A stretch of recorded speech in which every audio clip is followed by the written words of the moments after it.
উত্তপ্ত পরিস্থিতি বাংলাদেশে। বাংলাদেশের প্রধানমন্ত্রী শেখ হাসিনা তিনি কিন্তু বাংলাদেশ ছেড়েছেন, ইস্তফা দিয়ে পদ থেকে ইস্তফা দিয়ে, প্রধানমন্ত্রীর পদ থেকে ইস্তফা দিয়ে তিনি বাংলাদেশ ছেড়েছে। অন্যদিকে আন্দোলনকারীরা তারা বিভিন্ন জায়গায় আন্দোলন করছেন, সেই ছবি আপনাদের দেখাচ্ছি। আন্দোলনকারীরা তারা কিন্তু চেয়েছিলেন যে যাতে শেখ হাসিনা তিনি তার পদ থেকে ইস্তফা দেন, আর আজকে সেই মতোই কিন্তু প্রধানমন্ত্রী শেখ হাসিনা তিনি তার পদ থেকে ইস্তফা দিয়ে বাংলাদেশ ছেড়েছেন তার বোনকে নিয়ে। অন্যদিকে বিভিন্ন জায়গায়, বাংলাদেশের বিভিন্ন জায়গায় উত্তপ্ত পরিস্থিতি। এই নিয়ে আমরা বিস্তারিত জানবো। আমাদের সঙ্গে রয়েছেন আমাদের অ্যাসাইনমেন্ট হেড দিব্যেন্দু ঘোষ। দিব্যেন্দুদা, অন্তর্বর্তী সরকার গড়ে আপাতত চলবে বাংলাদেশ, এমনই জানানো হয়েছে সেনাপ্রধানের তরফে। রাষ্ট্রপতির সঙ্গে কথা বলতে হবে, রাষ্ট্রপতি কি সিদ্ধান্ত নেন এবং তিনি কি পরামর্শ দেন, সেই তার উপর ভিত্তি করেই কিন্তু এই অন্তর্বর্তী সরকার গঠন হবে। সেই অন্তর্বর্তী সরকার কি হতে পারে, সেখানে কর্তৃত্ব শুধুমাত্র সেনা হাতে থাকবে, নাকি সমস্ত রাজনৈতিক দল তাদের প্রতিনিধি থাকবে, সেখানে বিএনপি থাকবে, সেখানে আওয়ামী লীগও থাকতে পারে। যদিও এই যে সেনা প্রধান যে ওয়াকারুজ্জামান তিনি যে বৈঠকটা করেছিলেন জাতীয় উদ্দেশ্যে ভাষণ দেওয়ার আগে, সেখানে কিন্তু আওয়ামী লীগের কোনো প্রতিনিধি ছিলেন না। কিন্তু এই আওয়ামী লীগের প্রতিনিধি থাকতে পারেন, বিএনপির প্রতিনিধি থাকতে পারে, জামাতের প্রতিনিধি থাকতে পারে, সুশীল সমাজের কোনো প্রতিনিধি থাকতে পারে, জাতীয় পার্টির কোনো প্রতিনিধি থাকতে পারে। সুতরাং অন্তর্বর্তী সরকারটা কোন ফরমেশনে গঠন হবে সেটা এখনো পরিষ্কার নয়। রাষ্ট্রপতির সঙ্গে খুব দ্রুত সেনা কথা বলবে, 48 ঘন্টার মধ্যে সর্বদল বৈঠক হবে। এই বৈঠকের পর এবং রাষ্ট্রপতির সঙ্গে কথা বলার পর কিন্তু অন্তর্বর্তী সরকার গঠনটা পরিষ্কার হবে। এবং এই মুহূর্তে আরো যে খবরটা তুমি যে কথাগুলো তুমি বলছিলে যে এখনো কিন্তু উত্তপ্ত হয়ে রয়েছে বাংলাদেশ, সেখানে যে গণভবন এবং প্রধানমন্ত্রীর বাসভবন সেখানে আন্দোলনকারীরা কার্য দখল নিয়ে নিয়েছে। সেখানে প্রধানমন্ত্রীর যে বাসভবন, হাসিনার যে ঢাকার বাসভবন, সেই বাসভবনের ভেতর ঢুকে সেখানে রীতিমতো তার বিছানায় শুয়ে থাকা এবং সেখান থেকে সমস্ত জিনিসপত্র নিয়ে বেরিয়ে আসা, শাড়ি বাসনকোসন সমস্ত নিয়ে পালিয়ে যাওয়া, এইসব সমস্ত ছবি আমরা দেখতে পাচ্ছি। এবং তার সঙ্গে ঢাকাতে যে বঙ্গবন্ধু মুজিবুর রহমান তার যে মূর্তি, সেই মূর্তি পর্যন্ত ভাঙছে এই আন্দোলনকারীরা। সুতরাং কোথাও একটা যে রাজনৈতিক অশান্তি বা রাজনৈতিক একটা অস্থিরতা তৈরি হয়েছে বাংলাদেশে, সেই অস্থিরতা কাটানোর জন্য সেনাপ্রধান তিনি আন্দোলনকারীদের বার্তা দিয়েছেন যে কোনোভাবে যেন অশান্তি আর না ছড়ানো হয়, সবাই শান্ত থাকুক, সবাইকার বক্তব্য শোনা হবে, আলোচনা করা হবে। এবং এই যে অপরাধ ঘটেছে, সাম্প্রতিক যে সমস্ত কোনো অপরাধ ঘটে থাকে সেই অপরাধের শাস্তি হবে। সবকিছু মিলিয়ে এই মুহূর্তে বাংলাদেশের পরিস্থিতি রীতিমতো উদ্বেগজনক। এবং তার সঙ্গে আরো একটা বিষয় যেটা জল্পনা তৈরি হচ্ছে যে শেখ হাসিনা তার পরিবার এবং তার বোন শেখ রেহানাকে নিয়ে তিনি বাংলাদেশ ছেড়েছেন অনেকক্ষণ আগেই, ভারতীয় সময় যদি আড়াইটের সময় তিনি বাংলাদেশ ছেড়েছেন। কিন্তু তার গন্তব্য কোথায়? কিন্তু একটা বিষয় খুব পরিষ্কার, তিনি ভারতে নামবেন, ভারতে কোনো একটি বিমানবন্দরে তিনি নামবেন, সেখান থেকে তিনি অন্য জায়গায় চলে যেতে পারেন। তার যেহেতু ছেলে জয় সে আমেরিকায় থাকে, তার সঙ্গে তার মেয়ে দিল্লিতে থাকেন এবং হাসিনার যে লন্ডনেও নিজস্ব বাড়ি রয়েছে, সুতরাং তিনি লন্ডন যেতে পারেন। এই জল্পনা জোরালো হচ্ছে তিনি আমেরিকা যেতে পারেন ছেলের কাছে, কিংবা তিনি দিল্লিতে থাকতে পারেন কোথাও। সেই জায়গাতে দাঁড়িয়ে যদি এই তার যে এবং সবচেয়ে যেহেতু ভারতের সঙ্গে তার সম্পর্ক অত্যন্ত ভারতের সঙ্গে তার সম্পর্ক অত্যন্ত ঘনিষ্ঠ সম্পর্ক, মোদীর সঙ্গে তার সম্পর্ক অত্যন্ত ভালো, সুতরাং তিনি ভারতে থাকতে পারেন। কেননা নরেন্দ্র মোদীর সঙ্গে তিনি আলোচনা করতে পারেন সাম্প্রতিক পরিস্থিতি নিয়ে। সুতরাং এবং ভারতের পক্ষ থেকে যেহেতু আওয়ামী লীগ সরকার যার ক্ষমতায় ছিল, সেখানে কোথাও একটা সমস্যা ছিল ভারতের। মোদীর সঙ্গে সম্পর্ক অত্যন্ত ভালো। মোদীর সঙ্গে আলোচনা, প্রধানমন্ত্রী মোদীর সঙ্গে আলোচনা করে তার পরবর্তী পদক্ষেপের কথা ঠিক করতে পারেন হাসিনা। এটাও হতে পারে যে কিছুদিন তিনি ভারতে থাকলেন, নরেন্দ্র মোদীর সঙ্গে কথা বললেন এবং পরবর্তী পদক্ষেপ বাংলাদেশে কিভাবে শাসন ক্ষমতা কার হাতে থাকবে, কিভাবে থাকবে সেটাও হতে পারে। আবার তিনি লন্ডনে তার বাসভবন, সেখানে তিনি চলে যেতে পারেন। আমেরিকায় তার ছেলে থাকেন জয়, সেখানে তিনি চলে যেতে পারেন। সুতরাং এটা এখনো পরিষ্কার নয় যে হাসিনার পরবর্তী পদক্ষেপ কি হতে চলেছে এবং বাংলাদেশের যে পরবর্তী পদক্ষেপ অর্থাৎ অন্তর্বর্তী সরকার গঠন, তার কিন্তু তোড়জোড় শুরু হয়েছে। রাষ্ট্রপতির সঙ্গে কথা বলবে সেনা এবং তার সঙ্গে 48 ঘন্টার মধ্যে সর্বদল বৈঠক করবে। পরিস্থিতির দিকে নজর রাখতে হবে, এখনই কিন্তু খুব স্পষ্ট করে কিছু বলা সম্ভব নয়। একদমই দিব্যেন্দু, তুমি ঠিক যেমনটা বললে যে হাসিনার পরবর্তী পদক্ষেপ কি হতে চলেছে তা এখনো পর্যন্ত স্পষ্ট নয়। পুরো পরিস্থিতির উপর এখনো পর্যন্ত নজর রাখতে হবে। ধন্যবাদ তোমায়। আমাদের সঙ্গে ছিলেন আমাদের অ্যাসাইনমেন্ট হেড দিব্যেন্দু ঘোষ। দেশ ছাড়লেন শেখ হাসিনা, প্রধানমন্ত্রীর পদ থেকে ইস্তফা দিয়েই দেশ ছেড়েছেন তিনি। তবে শেখ হাসিনা তিনি কোথায় যেতে পারেন এখনো পর্যন্ত সেই সম্পর্কে কিছু জানা যায়নি। মনে করা হচ্ছে তিনি দিল্লিতেও যেতে পারেন, তাছাড়া তার বাড়ি লন্ডনে, সেখানেও তিনি পৌঁছতে পারেন বলে মনে করা হচ্ছে। দেশ ছেড়েছে হাসিনা এবং তার বোন শেখ রেহানাও। জনতার দখলে হাসিনার গণভবন, তার বাসভবন জনতার দখলে গেছে, সেই ছবি আপনাদের সামনে তুলে ধরেছিলাম। আন্দোলনকারীরা তারা শেখ হাসিনার বিছানায় শুয়ে ছবি তুলছেন, সেই ছবি।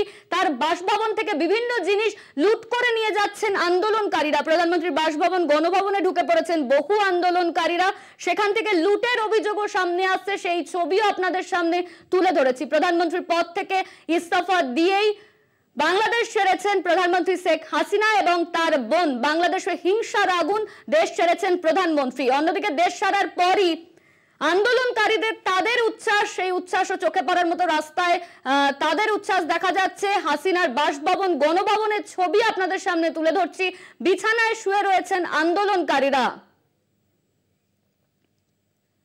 বাংলাদেশে হিংসার আগুন, বাংলাদেশের বিভিন্ন জায়গায় উত্তপ্ত পরিস্থিতি। প্রধানমন্ত্রীর পদ থেকে ইস্তফার দাবি জানিয়েছিলেন আন্দোলনকারীরা, সেই মতোই কিন্তু ইস্তফা দিয়েছেন বাংলাদেশের প্রধানমন্ত্রী শেখ হাসিনা। ইতিমধ্যেই তিনি বাংলাদেশ ছেড়েছেন। প্রধানমন্ত্রীর পদ থেকে ইস্তফা দিয়ে বাংলাদেশ ছেড়েছেন তিনি। প্রধানমন্ত্রীর বাসভবন থেকে লুট করছেন আন্দোলনকারীরা, সেই ছবি আপনারা দেখতে পাচ্ছেন। আন্দোলনকারীরা তারা শেখ হাসিনার বাসভবন গণভবনের বিছানায় শুয়ে সেলফিও তুলেছেন, সেই ছবিও আপনাদের সামনে তুলে ধরলাম। প্রধানমন্ত্রীর বাসভবন গণভবনে ঢুকে পড়েছেন বহু আন্দোলনকারীরা, সেখান থেকে লুট করা হচ্ছে শেখ হাসিনার বিভিন্ন জিনিসপত্র। ধানমন্ডিতে জ্বালানো হয়েছে আওয়ামী লীগের কার্যালয়। এই নিয়ে আমরা কথা বলবো। আমাদের সঙ্গে রয়েছেন আমাদের প্রতিনিধি অঙ্কুর ভট্টাচার্য। অঙ্কুর দা, বাংলাদেশের পরিস্থিতি উত্তপ্ত হয়েছে। ইতিমধ্যেই আমরা জানি বাংলাদেশের প্রধানমন্ত্রী শেখ হাসিনা তিনি বাংলাদেশ ছেড়েছেন। পরবর্তী পদক্ষেপ কি হতে চলেছে? তিনি বাংলাদেশ ছেড়েছেন এ কথা আমরা সকলেই জানি। ইতিমধ্যেই যেটা শোনা যাচ্ছে সর্বশেষ আপডেট, যে তিনি আর কিছুক্ষণের মধ্যেই নয়াদিল্লিতে পৌঁছতে পারেন, এমনটাই সর্বশেষ আপডেট। এছাড়া বাংলাদেশের সেনাপ্রধান তিনি ঘোষণা করেছেন যে অন্তর্বর্তী সরকার গঠিত হতে চলেছে। তিনি আজ দুপুরে বৈঠক করেছেন বাংলাদেশের বিরোধী রাজনৈতিক দলগুলির সঙ্গে এবং সুশীল সমাজের সঙ্গে। তবে সেই বৈঠকে উপস্থিত ছিল না আওয়ামী লীগের পক্ষ থেকে কোনো প্রতিনিধি। তাদের সঙ্গে বৈঠক করে সেনাপ্রধান জানিয়েছেন যে বাংলাদেশে যে অন্যায় হয়েছে তার প্রতিকার তিনি অবশ্যই করবেন, সেই প্রতিশ্রুতি দিয়েছেন তিনি। এবং একই সঙ্গে সাধারণ মানুষকে শান্ত হতে এবং আন্দোলন প্রত্যাহার করার অনুরোধ জানিয়েছেন তিনি। এবং তার বক্তব্য দেশে শান্তি ফিরে আসবে এবং তার উপর আস্থা রাখার জন্য আবেদন জানিয়েছেন সাধারণ মানুষের কাছে। এবার সেক্ষেত্রে বাংলাদেশের এই অস্থির পরিস্থিতিতে ভারতবর্ষের সঙ্গে বাংলাদেশের যে সীমান্ত এলাকা রয়েছে সেই এলাকায় বহু মানুষ চলে আসতে পারেন বলেও মনে করা হচ্ছে। সেই কারণে এদেশে বিএসএফ এর পক্ষ থেকেও হাই অ্যালার্ট জারি করা হয়েছে সবকটি সীমান্তে। পশ্চিমবঙ্গের সঙ্গে বাংলাদেশের যে সমস্ত জায়গায় সীমান্তগুলি রয়েছে সেই সীমান্তেও যথেষ্ট সেখানেও হাই অ্যালার্ট রয়েছে। কিছু বসিরহাটের ঘোজাডাঙ্গা সীমান্ত দিয়ে বহু মানুষ আমাদের দেশে আসার চেষ্টা করছেন, আমরা সেই ছবি দেখিয়েছি কলকাতা টিভির দর্শকদের। সর্বশেষ এটাই পরিস্থিতি। এবার বাংলাদেশের রাজনীতি কোন দিকে এগোয় তার জন্য আমাদের আরো কিছুক্ষণ অপেক্ষা করতে হবে। অনন্যা, অঙ্কুরদা, বাংলাদেশের এই উত্তপ্ত পরিস্থিতি, বাংলাদেশ প্রতিবেশী দেশ, সেই জায়গায় দাঁড়িয়ে ভারতের উপর কি প্রভাব পড়তে পারে এই উত্তপ্ত পরিস্থিতির মধ্যে? বিশেষজ্ঞরা তারা ঠিক কি বলছেন? বিদেশ মন্ত্রকের পক্ষ থেকে যেটা জানানো হয়েছে যে বাংলাদেশে যে সমস্ত নাগরিকরা রয়েছেন তারা যেন সাবধানে থাকেন। এই মুহূর্তে ভারতবর্ষ থেকে বাংলাদেশে যাদের যাওয়ার পরিকল্পনা রয়েছে তাদেরকে সেই পরিকল্পনা আপাতত কিছুদিনের জন্য স্থগিত করার কথাও বলা হয়েছে ভারতবর্ষের পক্ষ থেকে, বিদেশ মন্ত্রকের পক্ষ থেকে। একই সঙ্গে সেনা শাসনে বাংলাদেশে ঠিক কিভাবে প্রশাসন চলে সেই দিকে কড়া নজর রেখেছে নয়াদিল্লি এবং সেখানে অন্য কোনো বিদেশি রাষ্ট্রের কোনো রকম প্রভাব পড়ে কিনা বা বাংলাদেশের যে জাতীয়তাবাদী রাজনৈতিক দল রয়েছে বিএনপি বা জামাত, উগ্রবাদী দল, মৌলবাদী দল, তাদের কি ভূমিকা থাকছে সেই সরকারের সেদিকেও কড়া নজর রাখা হচ্ছে।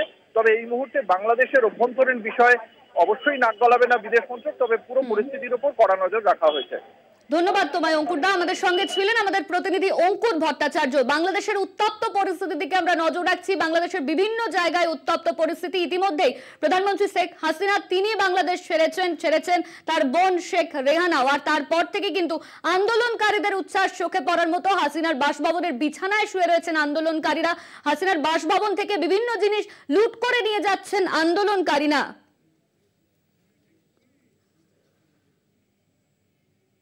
ইতিমধ্যেই সেনাপ্রধানের তরফে জানানো হয়েছে অন্তর্বর্তী সরকার এই মুহূর্তে দেশ চালাবে। আন্দোলনকারীদের শান্ত থাকতে বার্তা দেওয়া হয়েছে সেনাপ্রধানের তরফে। আন্দোলনকারীদের সমস্ত দাবি মেনে নেওয়া হবে এমনই কিন্তু বলেছেন সেনাপ্রধান।